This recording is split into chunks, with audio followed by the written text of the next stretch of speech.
Hey everyone, and welcome back to the Deserts and Garden podcast. I'm Nathan, and this is my wife Mia. And on this podcast, we talk about how we navigate our marriage, our faith, and our life with God's guidance every step of the way.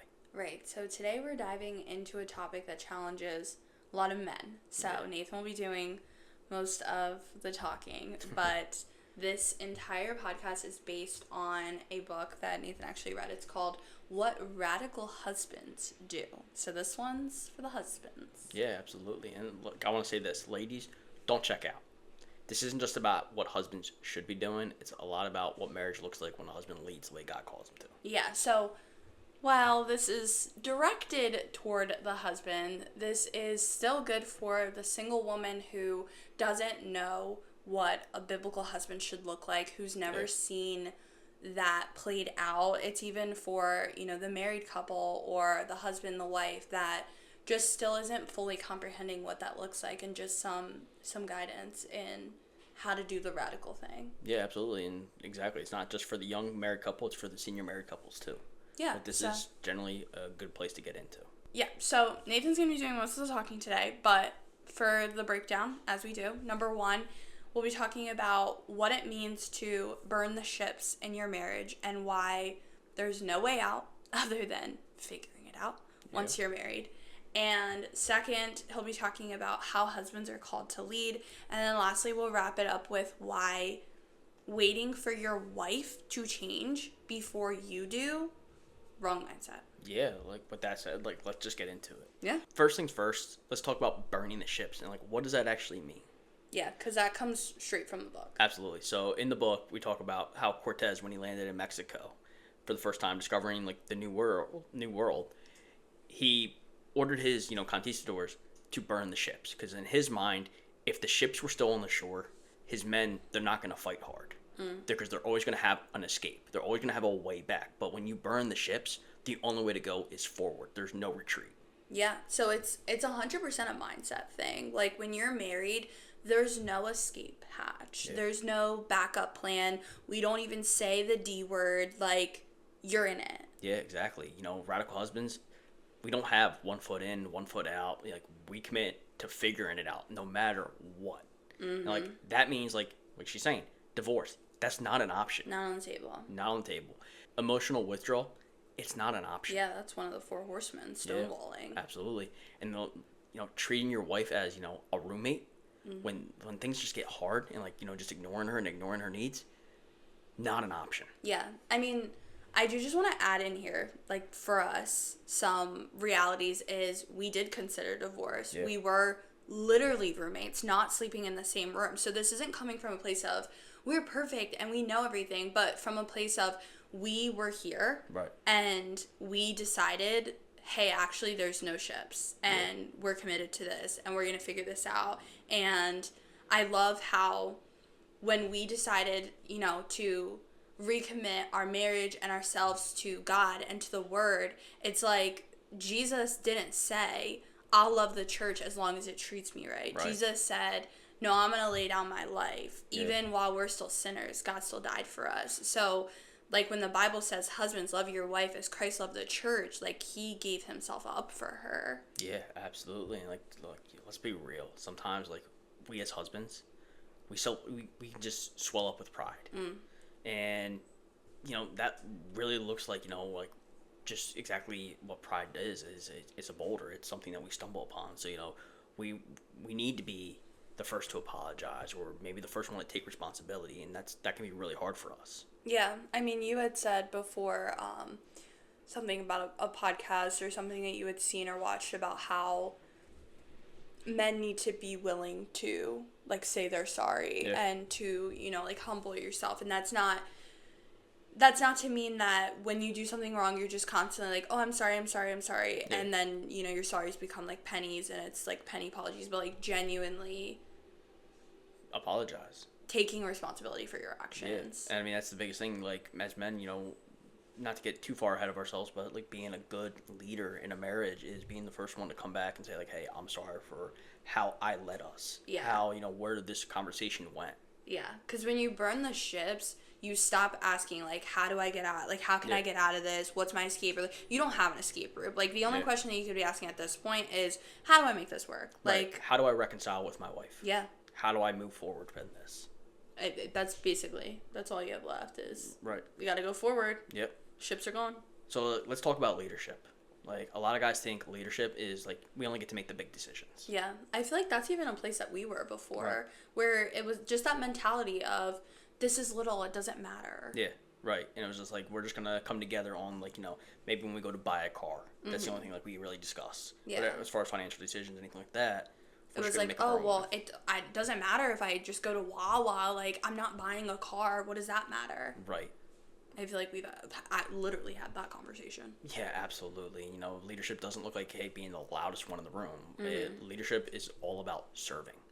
Luke 22 says, the greatest among you should be like the youngest, and the one who rules like the one who serves. Yeah, I mean, that's Jesus in summation, is a servant leader. Yeah, absolutely. And just that mentality. So, breaking that down, though, babe, what does that look like practically? Like, what are some things that husbands should be doing? Yeah, I mean, just to kind of go over just some of them briefly, and then I'll go into depth on them. But, like, men, we need to lead in, like, 5 key areas, and that's, spiritually, physically, emotionally, mentally, and socially. Yeah, those are the components of what makes us whole. Absolutely. So, breaking those down further, like, spiritually, like, as a radical husband, we need to set the tone. Like, whether that's prayer, pursuing God, reading scripture, we can't be the ones just passively waiting for our wives to step up and lead. Like, we have to be the first one. Yeah. I think the statistic is if the wife comes to Christ, then the children are 10 to 30% like likely to follow Jesus. But if a husband goes to Christ and the wife isn't, the children are 90% more likely to come to Christ. Absolutely. We were watching this YouTube video this morning about, like, passive men. Like, and how majority of the problems in the world today come from passive men. Like, that's what I'm saying. Like, this is a challenge to men. We have to get up. We have to lead. Yeah, get off of autopilot and take your faith seriously. Take your pursuit of God seriously, and not be waiting for your wife to get on fire. Absolutely. Physically, we have to start taking care of our bodies. It's not just about looking good.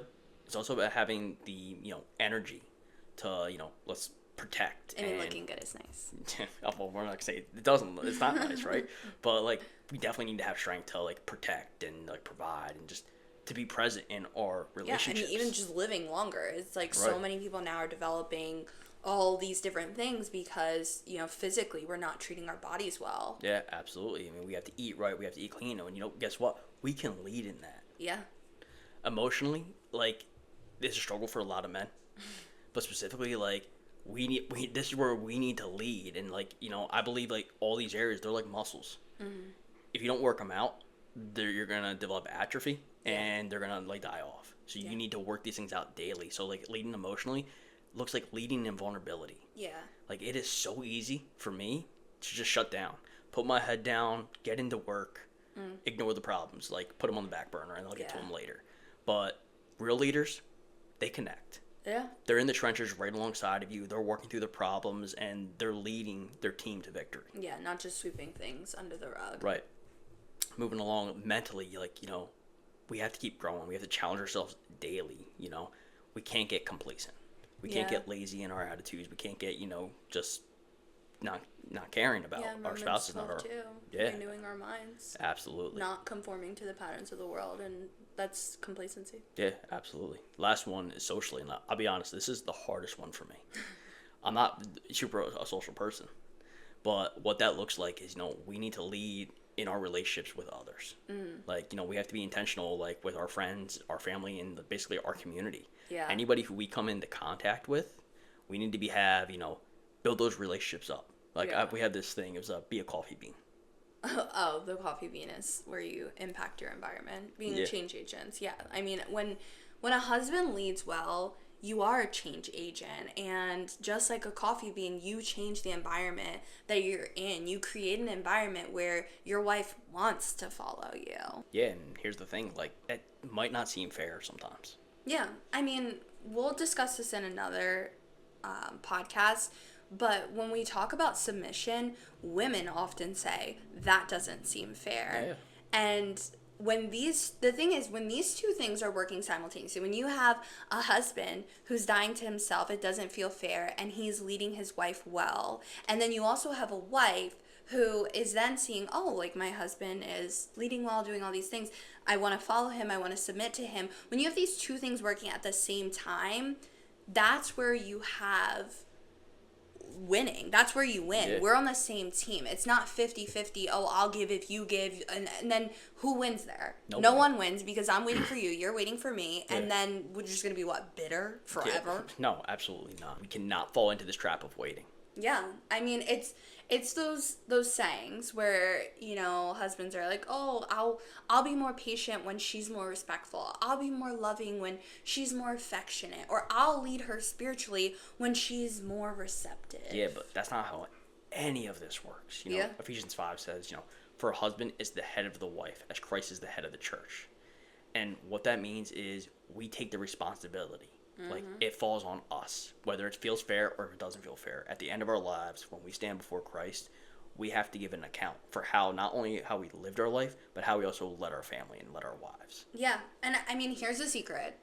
When you change, your marriage gets better. We're all on the same boat here. So as the water rises, like, we're all going up together. So if I get 10% better, we get 10% better. Okay. And that's even something when we were struggling, that mentally I was like, all right, well, if I focus on me and I clean my side of the street, then at least 50% will be cleaner, you know? And it's like, then we'll get better. So then I start cleaning up and you're like, oh, she's cleaning up, so will I. Like, Yeah. You know what I mean? Little healthy competition. So, you know, even just to add that at the end of this podcast, for the women that are listening, if your husband isn't doing these things, this is not your excuse to not step up. Yeah. So, like, in our relationship, that was something where it was a struggle, but I did have to be like, all right, I'm gonna stop waiting for you to, like, step up in these things. Yeah. And then once I started cleaning up my side of the street, then I feel like things kind of did switch. And then in some areas now, it's like you have, like, surpassed me in those areas, and that's how things are meant to be. Right. And, like, one thing is, like, you cannot change your spouse. Yeah. You have to work on yourself. Yeah. You know, husbands, as the way we lead, the way we love, and the way we serve, like, it influences them. Yeah. You can influence, but you can't change. That's a good point. Right. And, I mean, just in summation, the whole podcast today is just, like, divorce is not an option. The ships are gone. Yeah. So, at this point, if you can't change them, all you have, Is like, yourself. all that you could work on is you. Yeah, and, you know, it starts off with taking responsibility. You know, you have to take responsibility for your own growth. Your marriage will improve. Yeah. If, you know, if you take more responsibility, your home will become more peaceful. Yeah, you know, your wife will feel, you know, led. She'll feel secure. And that, in turn, that's going to bless you. Yeah. Like I said, if you're better, if I'm better, we're better because we're on the same team. Yeah. So husbands, like, ask yourself, am I waiting on my wife to change, or am I stepping up to lead first? Yeah, and if you've been holding back, like, now is the time. Burn the ships, start leading well, stop waiting. And I think one of the things that I heard was the more mature person will go first. So whoever's listening to this, take that as your encouragement. Husbands, hopefully that's you because that is God's design. But for women, if in this season that has to be you, let it be you. Let you be the influence without a word to your husband of improving your relationship, and it'll get better. Like, just stop waiting. The ships are gone. Y'all don't have any other option. Figure it out. Yeah, absolutely. And we're going to go into detail more in future podcasts, but for now, thanks for listening to the Deserts and Garden podcast. Until next time, walk in love. Live with purpose And trust God in every desert and garden. See ya.